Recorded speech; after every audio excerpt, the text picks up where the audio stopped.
Gostaria de compartilhar com você uma palavra sobre recomeço. Eu vou ler o livro de Mateus, no capítulo 26, versículo 69. Pedro estava sentado do lado de fora do pátio quando uma das empregadas chegou perto dele e disse: "Você também estava com Jesus da Galileia." Mas ele negou diante de todos, dizendo: "Eu não sei do que você está falando." Depois foi para a entrada do pátio e outra empregada o viu e disse às pessoas que estavam ali: "Ele estava com Jesus de Nazaré." Pedro negou outra vez, respondendo: "Eu juro que não conheço esse homem."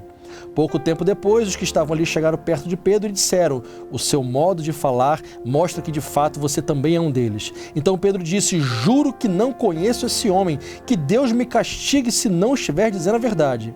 Naquele mesmo instante, o galo cantou. E Pedro lembrou que Jesus lhe tinha dito: "Antes que o galo cante, você dirá 3 vezes que não me conhece." Então Pedro saiu dali e chorou amargamente. Quem não conhece Pedro, talvez o defina por esse momento trágico em sua vida, o momento em que ele negou o Senhor Jesus. Mas nós que o conhecemos, certamente não o definimos por esse momento. Eu queria que você fizesse o exercício junto comigo de lembrar coisas maravilhosas que Pedro fez antes desse dia. Ele talvez era um microempresário ali da pesca, trabalhava junto com Tiago e João. Quando Jesus passa por ele e diz: "Abra mão de tudo, deixe de pescar peixe e venha comigo pescar gente, pescar pessoas." Ele tinha uma família, ele tinha uma esposa, tinha uma sogra. Ele decidiu deixar tudo em segundo plano para seguir o mestre, coisa que poucas pessoas fazem hoje em dia.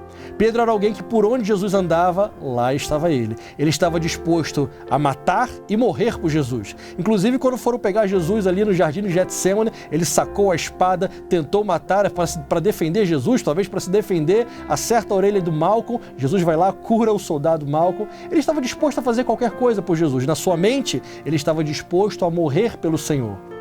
Mas quando chegou a hora, ele teve medo. E a Bíblia diz que ele chorou amargamente.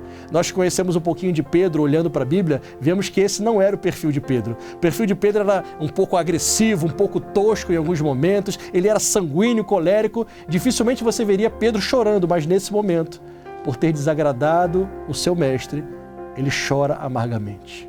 E quando nós procuramos Pedro no momento da crucificação, cadê ele? Ninguém sabe. Na hora ali em que Jesus estava pendurado naquela cruz, onde estava Pedro? Ninguém sabe. Por ali com Jesus é que ele não estava. Jesus morre, ressuscita, aparece para os discípulos, é uma festa, é uma celebração. Jesus aparece uma segunda feita, é uma celebração, mas de repente Pedro tem uma ideia nada brilhante, que está descrito lá no livro de João, capítulo 21. A Bíblia diz que depois Jesus apareceu outra vez aos seus discípulos no lago da Galileia e estava juntos Simão Pedro e Tomé, Natanael, estavam os filhos de Zebedeu, e Simão disse para os outros: "Eu vou pescar." E eles disseram: "Nós também vamos com você." E foram todos eles. E subiram no barco e naquela noite não pescaram nada. Pedro, que já tinha visto o Senhor ressuscitado por 2 vezes, talvez ainda não tinha se perdoado por completo. Porque em vez de ir pescar gente, ele voltou a ser o pescador de peixes, de onde Jesus o tirou. Talvez ele já tivesse ouvido da boca do mestre que tinha sido perdoado, mas lá no fundo o próprio Pedro não tinha se perdoado. Sabe o que o nosso Jesus fez? Foi atrás de Pedro para consertar o coração do Pedro.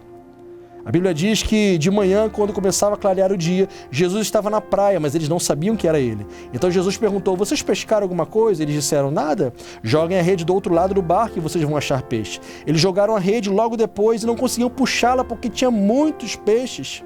E o discípulo a quem Jesus amava disse: "Pedro, é o Senhor Jesus." E quando Pedro ouviu dizer que era o Senhor, vestiu a capa, pulou e foi nadando até a praia. Então Jesus perguntou para Pedro: "Pedro, filho de João, você me ama mais do que esses outros?" "Senhor, tu sabes que eu te amo, então tome conta das minhas ovelhas." Jesus perguntou pela segunda vez: "Pedro, Simão, filho de João, você me ama?" Ele disse: "O Senhor sabe que eu te amo, Senhor." Então Jesus respondeu: "Tome conta das minhas ovelhas." E pela terceira vez: "Simão, você me ama?" Pedro ficou triste por ter perguntado 3 vezes e respondeu: "O Senhor sabe de tudo e sabe que eu te amo." Talvez nós queiramos saber por que o Senhor Jesus fez aquela pergunta 3 vezes. Penso eu para que Pedro pudesse ter a oportunidade de sobrepor as suas 3 negações. Já que ele negou Jesus 3 vezes, agora ele teve a oportunidade de declarar o seu amor por Jesus também 3 vezes. Era Jesus consertando o coração de Pedro. Era Jesus reconectando o coração de Pedro ao coração do Senhor Jesus.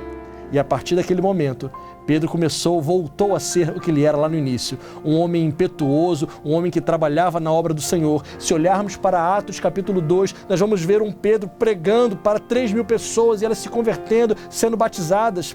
Nós vamos olhar mais para frente por onde Pedro passava, a sua sombra curava as pessoas. Nós vamos ver um Pedro que disse para aquele aleijado na porta do templo: eu não tenho prata nem ouro, mas o que eu tenho eu te dou, em nome de Jesus o Nazareno, levanta-te e anda. Nós vemos agora um Pedro cheio do Espírito Santo. Jesus viu esse Pedro lá na frente. Onde eu quero chegar com tudo isso? Eu quero dizer para você que você não é aquele momento que você falhou.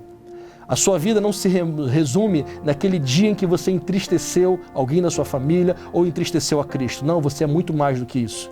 Olhe para tudo que Deus fez na sua vida, olhe pelo todo o tempo que você anda servindo o Senhor. Não resuma a sua vida em um dia ou em algum momento em que você esteve distante do Senhor. E também não faça isso com as pessoas. Não resuma as pessoas pelos seus piores momentos, porque os piores momentos todos nós temos. Somos seres humanos, somos falhos.